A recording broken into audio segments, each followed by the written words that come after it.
Il y a 250 ans, on pensait que la Terre était jeune. Et quand je dis jeune, je parle de seulement quelques milliers d'années. James Hutton était un homme fascinant. Il a commencé par étudier la chimie, puis la médecine, avant de passer de nombreuses années comme fermier à la frontière de l'Écosse. C'est à l'époque où il était fermier qu'il s'est intéressé aux paysages et aux roches. C'est Hutton qui a émis l'hypothèse qu'il y avait des cycles géologiques. Il a observé l'érosion se produire. Il a vu des sédiments être balayés de la surface de la Terre par la mer. D'autres personnes avaient remarqué ce phénomène avant lui, mais Hutton a compris que tandis que de vieilles roches s'érodaient, de nouvelles roches se formaient.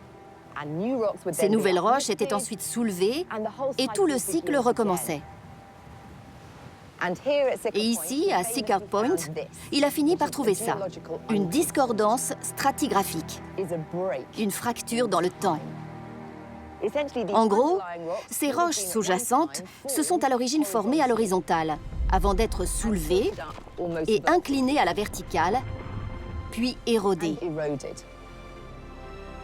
Ce phénomène de soulèvement et d'érosion a duré très longtemps. Ce n'est que par la suite que ces strates horizontales se sont formées à la surface.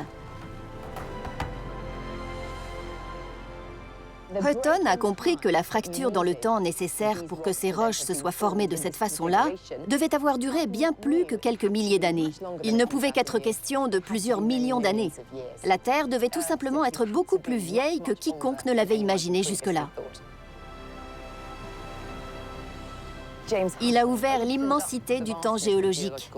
Il nous a donné la véritable notion du temps. À ce titre-là, je considère que c'est un vrai héros. Le travail de James Hutton a permis aux scientifiques d'établir le schéma de l'ordre selon lequel la vie a évolué.